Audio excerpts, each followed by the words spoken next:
white clouds, the red tails soared. The skies, these three colors woven together like the American flag. Yet the black men behind those combat planes would fight for freedom in more than one way. It was an experiment initially, but these pilots, these flyers were determined to prove that they had it. And he did. And they did, right? They did. They certainly did.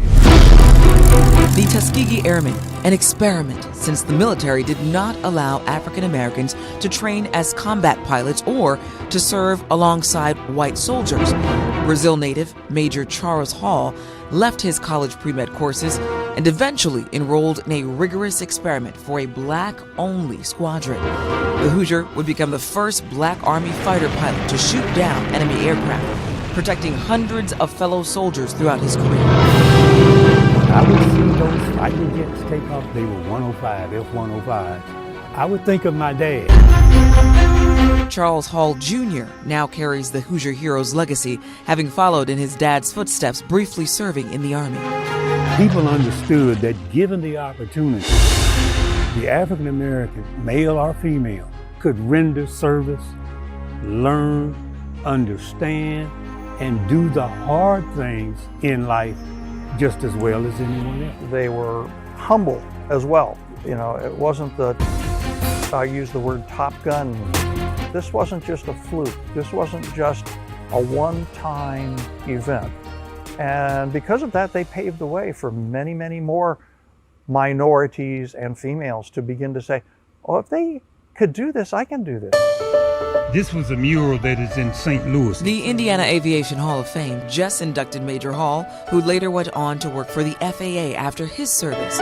His legacy was honored just as that of another Hoosier Tuskegee Airman, Lieutenant Colonel Charles DeBow. He just always wanted to try to make other people successful. The Lieutenant Colonel was in the first class of 5 black men who graduated from the Tuskegee Academy. The Indy native answered the call first for patriotism. The second reason he joined the United States Army Air Corps was he said he wanted to go out and make the 12 million African Americans in the United States proud. He wanted to improve their quality of life and improve their quality of opportunity. Third, for family. He flew to make his parents proud, including his dad, a Buffalo soldier. Today, retired Captain William DeBow upholds his dad's and granddad's legacy, having served 30 years in the Navy. The Tuskegee Airmen set the example in civilian life, too, becoming the first black teacher at Howe High School, instructing night courses at his alma mater, Crispus Attucks, and later becoming an IUPUI lecturer. These 2 Tuskegee Airmen and more than 1,000 other black pilots fought for the country in a time when it wouldn't always fight for them. But now, because of the red tails, because of these Hoosier heroes, the American flag can fly high.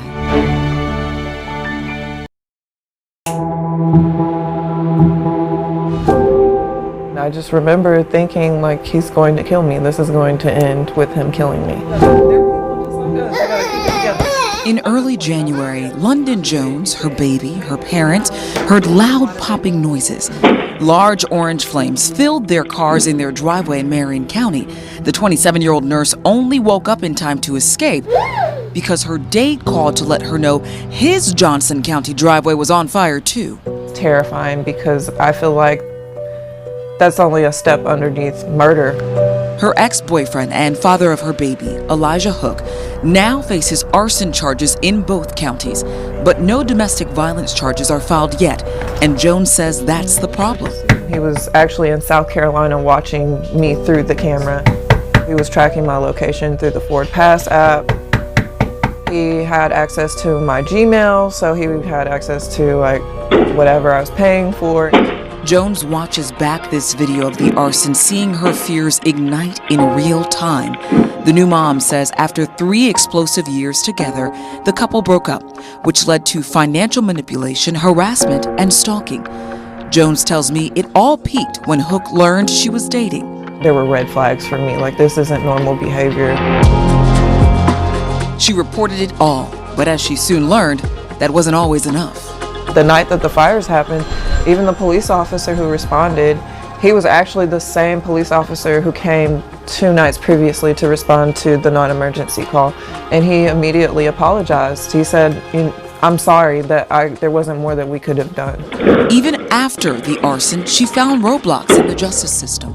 At one point, we talked to an advocate, and they told us that the fire didn't meet criteria for an emergency, to get an emergency protective order. And at that point, I felt helpless. I felt like there was nothing that was stopping him at that point. The Marion County Prosecutor's Office could not comment about the ongoing arson case against Jones's ex or her pursuit of a domestic violence charge. But the Special Victims Unit Deputy Prosecutor did sit with me to have an overall discussion on domestic violence. Domestic violence really is a community issue. It's not just a family issue. It never has been. To prevent and protect, Linda Majors has convicted hundreds of abusers in more than 2 decades. She's helped expand this division, and the deputy prosecutor says at every level, steps are there to protect Hoosiers and successfully prosecute. After that night... But Hoosiers like Jones have their doubts. Is there anything within our system currently in Marion County that could perhaps go quicker, or to make it less challenging and less of a long process for survivors? That's a very difficult question because our dockets are so heavy with cases. So in answer to your question, are there things that can sort of expedite the resolution of the case? I would absolutely say that if we are able to get to a point where that case can be resolved by a plea agreement, then that would be something that could expedite the case. The prosecutors consider both defendant accountability and victim safety before offering those plea deals, and they consult with the victims first. But even if cases plead out, COVID has meant a nationwide backlog. Major says there's up to 40 cases on a Marion County criminal court's docket each day. For someone like Jones, none of this helps since her domestic violence claims remain in limbo. For cases that are filed, I asked what could change the system or better support survivors. Major says more money. We would absolutely love to have additional deputy prosecutors in the system. We'd love to have additional advocates in the system. About 7% of the county's budget is going to the prosecutor's office this year. In total, it'll get nearly $31 million, 1% more than 2022. But with more funding for more staff, Majors believes even more could get done, which is all Jones wants.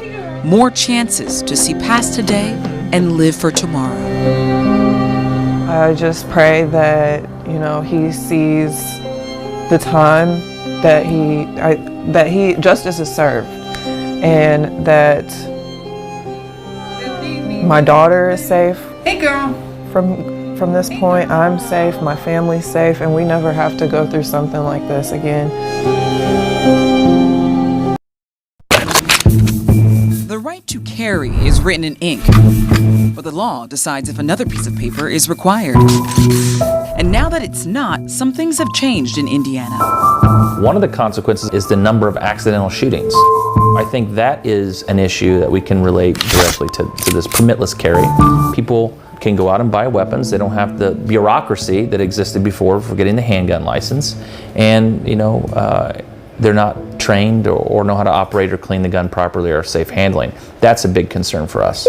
Police say it does serve an important safety lesson for parents. Last month, Fox 59 reported on the accidental shooting of a Southside 3-year-old. This is a tragic situation. The month before, a 15-year-old was shot and killed accidentally. Since July 2022, when permitless carry started, the department's been tracking these accidental shootings. IMPD found February's non-deadly accidental shootings doubled from that month's average for the last 5 years. These type of shootings happened at least 75 times in 2022 after the new law, most of them self-inflicted. I also requested the data for all shootings, including homicides, for the last 5 years. Here's what we found. For the last 6 months of 2022, with permitless carry in effect, there was no significant increase. In fact, there's been an overall decrease back to average shooting totals before the violent spike we saw during the pandemic. Non-fatal shootings slightly peaked above pre-pandemic crime numbers. Is there anything illegal in your car? That's a small sample, so Metro Police is still watching the impact and the numbers. Obviously, it's new for us. The assistant chief strongly opposed this measure last summer for many reasons, including public safety and justice for victims. I would consider myself a gun person. I truly believe in the Constitution and I follow the law. That's what I'm sworn to do. However, the weapons I use or I have are ones that I'm proficiently trained on. Training isn't required in Indiana, and now neither are permits. I dug through 2 years of recent statewide and Marion County permit applications. Nearly 35,000 Hoosiers applied for weapons permits in 2022 before the new law. Since permitless carry, there's been nearly 3 times fewer permit applications statewide. Marion County saw the exact same trend. That burden is heavy. Superintendent Doug Carter oversees the Indiana State Police, who used to issue these permits. I'm a Second Amendment guy. I believe in the Second Amendment. But I don't think any constitutional right is endless. But this is the problem with the supermajority. The head of the state police also strongly and publicly opposed this measure. Violence is going to continue. And that scares me. Now, he's ensuring more than 18,000 officers understand permitless carry and its impact to public safety. The Indiana law that had been on the books for a long, long time gave the state police the ultimate responsibility of finding out who's proper and who's not, at least as objectively as we could, while not violating a person's rights. But we don't do that work anymore. So not only do we not do that work anymore, but we can't access that at 2 a.m. roadside. Place your hands on the steering wheel for me there. The officer should presume that a person's armed. IUPUI criminologist Tom Stuckey explains that this limits officers' ability to immediately screen guns and flag Hoosiers who can't have them. The bottom line is that if you insert a firearm in any given situation, it inherently makes it more dangerous. Are cities and communities safer when permitless carry measures are in place as the law? The evidence is actually relatively clear that at best, most studies, not every study, but most studies that have been rigorously conducted have shown that there is either no effect, or if there is an effect, it's to increase violent crime. So the local criminologist tells me it's our behavior that will uniquely shape this law's future.